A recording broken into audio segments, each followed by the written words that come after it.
To get regular updates, subscribe to our channel and click on the bell icon. Hello friends, this is Manohar Veera from Exam Bay. In this session, we are going to see about Vedic Civilization.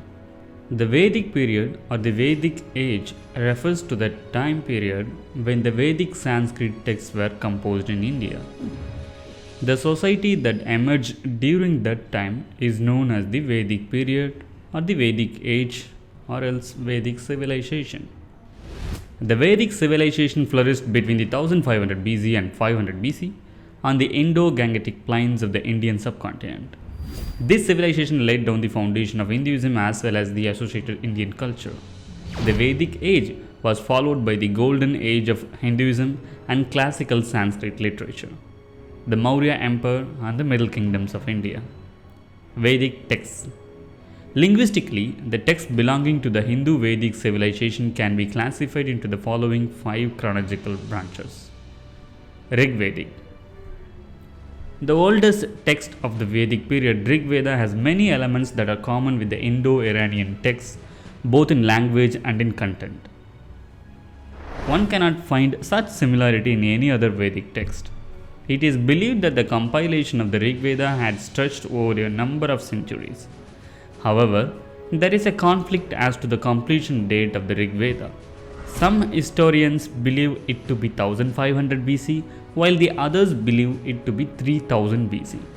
This time period coincided with the Indus Valley Civilization. Mantra language.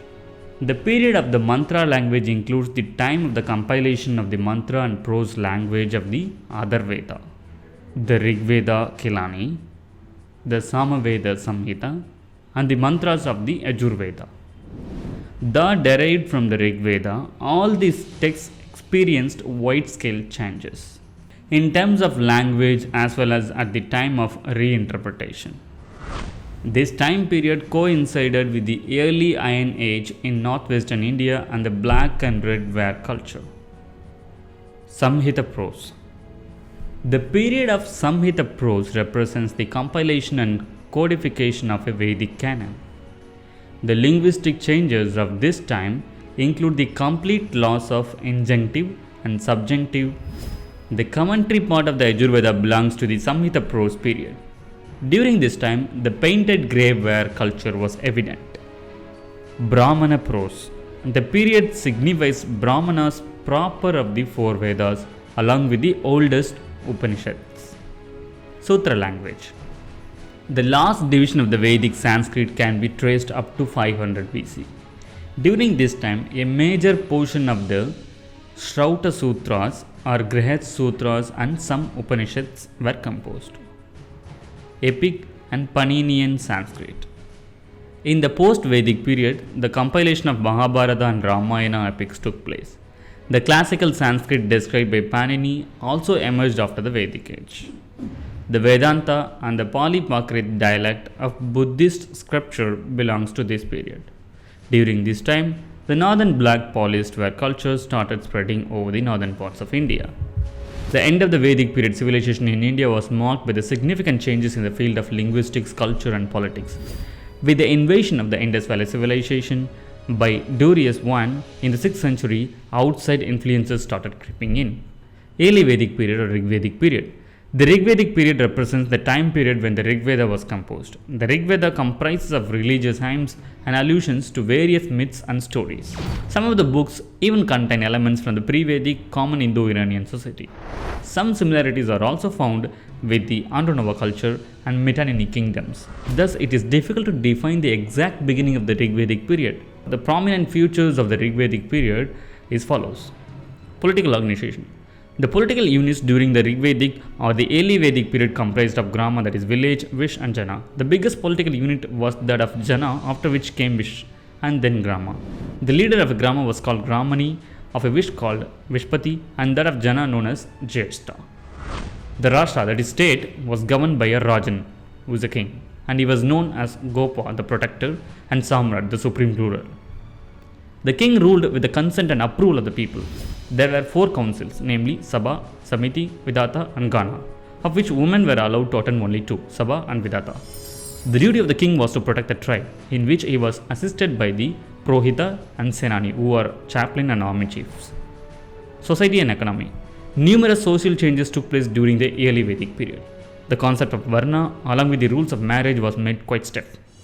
Social stratification took place, with the Brahmins and Kshatriyas being considered higher than the Sudras and Vaishyas. Cows and bulls were accorded religious significance. The importance of agriculture started growing. The families became patriarchal and people began praying for the birth of son. Vedic religious practices. Rishis, composers of the hymns of Rig Veda, were considered to be divine. Sacrifices and chanting of verses started gaining significance as the principal mode of worship. The main deities were Indra, Agni, and Soma. People also worshipped Mitra Varuna, Surya, Vayu, Usha, Prithvi, and Aditi. Yoga and Vedanta became the basic elements of the religion. Later Vedic period. The later Vedic period commenced with the emergence of agricultural as the principal economic activity.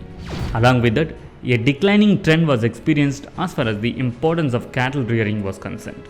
Land and its protection started gaining significance, and as a result, several large kingdoms arose. Political organization.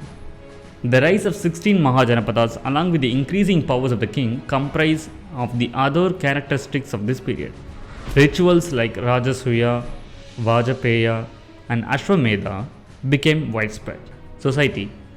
As far as the society is concerned, the concept of Varna and the rules of marriage became much more rigid than before. The status of the Brahmanas and Kshatriyas increased greatly, and social mobility was totally restricted.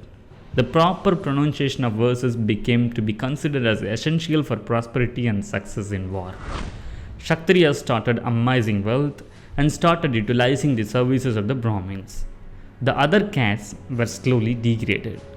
Around 500 BC, the later Vedic period started giving rise to the people of the Middle Kingdoms of India.